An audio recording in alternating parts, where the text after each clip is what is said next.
বিজেপির প্রতিবাদ কর্মসূচিতে উত্তেজনা কাকদ্বীপেও। বহরমপুরের পর আমরা এই মুহূর্তে কাকদ্বীপের ছবিটা দেখাচ্ছি, সেখানেও উত্তপ্ত পরিস্থিতি তৈরি হয়। কাকদ্বীপ এসডিও অফিস চত্বরে উত্তেজনা, পুলিশের সঙ্গে বিজেপি কর্মীদের ধস্তাধস্তি। ব্যারিকেড ভেঙে তারা এগোনোর চেষ্টা করে, তাদের বাধা দেয় পুলিশ এবং তারপরই সেখানে ধুন্ধুমার পরিস্থিতি তৈরি হয়।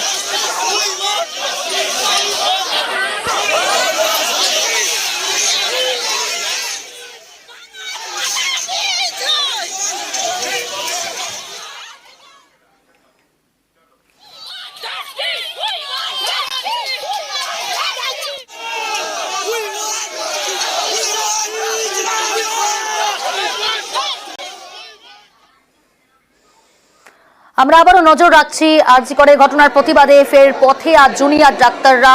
কলেজ স্কোয়ার থেকে সেই মিছিল শুরু হয়েছে। এই মুহূর্তে মিছিল মেডিকেল কলেজ পেরিয়ে ফিয়ারসেলের দিকে এগোচ্ছে এবং সেখানেও কিন্তু নিরাপত্তা যথেষ্ট জোরদার করা হয়েছে, বেনজে নিরাপত্তা ব্যবস্থা পুলিশের তরফ থেকে। এবং সেই মিছিলের ছবি আপনারা এই মুহূর্তে